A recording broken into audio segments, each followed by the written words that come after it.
रही हैं कि इस युद्ध ने पिछले 5 दिनों में कितनी बड़ी तबाही मचाई है। ये वीडियो कीव के पास का है, जहां पर आगे बढ़ रही रूसी सेना को यूक्रेन की सेना का सामना करना पड़ा।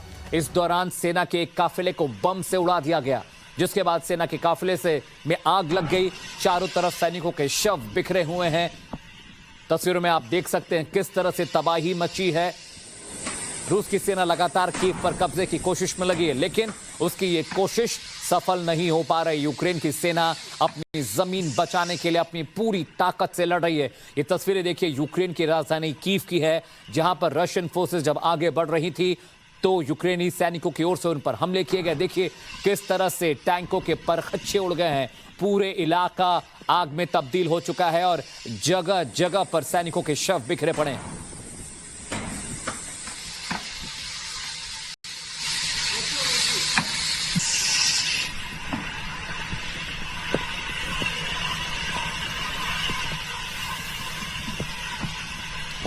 तो यूक्रेन और रशिया के युद्ध का आज 5वां दिन है और जो तस्वीरें आ रही हैं वो बताती हैं कि अभी भी जंग पुरजोर तरीके से चल रही है। दोनों मुल्कों की सेनाएं आमने सामने। जो तस्वीर आप देख रहे हैं ये यूक्रेन की राजधानी कीव की है, जहां पर रूसी सेना आगे बढ़ रही थी, जिसके जवाब में यूक्रेन की सेना ने उन पर हमला किया है। इस दौरान काफिले को बम से उड़ा दिया गया, जिसके बाद सेना के काफिले में आग लग गई। टैंक और जो बख्तरबंद गाड़ियां हैं वो बिखरी हुई हैं। पूरा इलाका आग की जद में दिख रहा है। धुएं का गुबार आप साफ देख सकते हैं। जगह जगह सैनिकों के शव बिखरे हुए हैं। रूस की सेना लगातार कीव पर कब्जे की कोशिश कर रही है, लेकिन यूक्रेन की आर्मी अपनी पूरी ताकत के साथ अपने वतन को, अपनी जमीन को महफूज रखने की, सुरक्षित रखने की कोशिश कर रहे हैं। जितना आसान रूस को लग रहा था, ये जंग अब उतनी आसान नहीं है। ये तस्वीरें देखिए यूक्रेन की राजधानी कीव से ये ताज़ा तस्वीरें आई हैं। जंग अभी भी जारी है और रूस के सैनिक काफिले पर यूक्रेनी सेना ने हमला किया है। पूरे काफिले को बम से उड़ा दिया गया और तस्वीरें देखिए टैंक, बख्तरबंद गाड़ियों के परखच्चे उड़ गए हैं।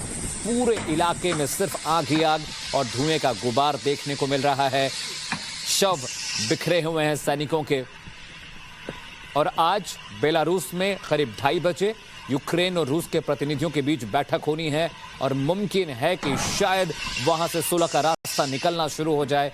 इस बीच व्लादिमीर पुतिन, जो कि रूस के राष्ट्रपति, उन्होंने अपने आर्मी पर्सन को कहा है कि जो एटॉमिक अटैकर्स हैं, जो एटॉमिक सेंटर्स हैं, उनको सबको अलर्ट पर रहने के लिए कहा गया।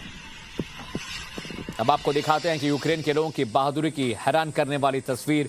यूक्रेन के लोगों ने रूस का टैंक रोक दिया और रूसी सैनिक को सरेंडर करने पर मजबूर कर दिया। ये देखिए किस तरह से एक शख्स रशियन आर्मी के टैंक के सामने घुटने के बल बैठ जाता है, उनको आगे बढ़ने नहीं देता। ये तस्वीरें देखिए, ये यूक्रेन के सिविलियंस हैं, यूक्रेन के सिटीजन हैं, जो रूस के टैंक को रोकने की कोशिश कर रहे हैं और टैंक के आगे ये शख्स बैठ जाता है घुटनों के बल और रशियन फोर्सेस को आगे नहीं बढ़ने देता। ये जज्बा देखिए, ये बहादुरी देखिए, अपने देश को बचाने का जज्बा इन लोगों में है और शायद इसी वजह से अपनी जान की फिक्र किए बगैर ये शख्स रशियन फोर्सेस के टैंक के सामने बैठ जाता है और उस टैंक को आगे नहीं बढ़ने देता।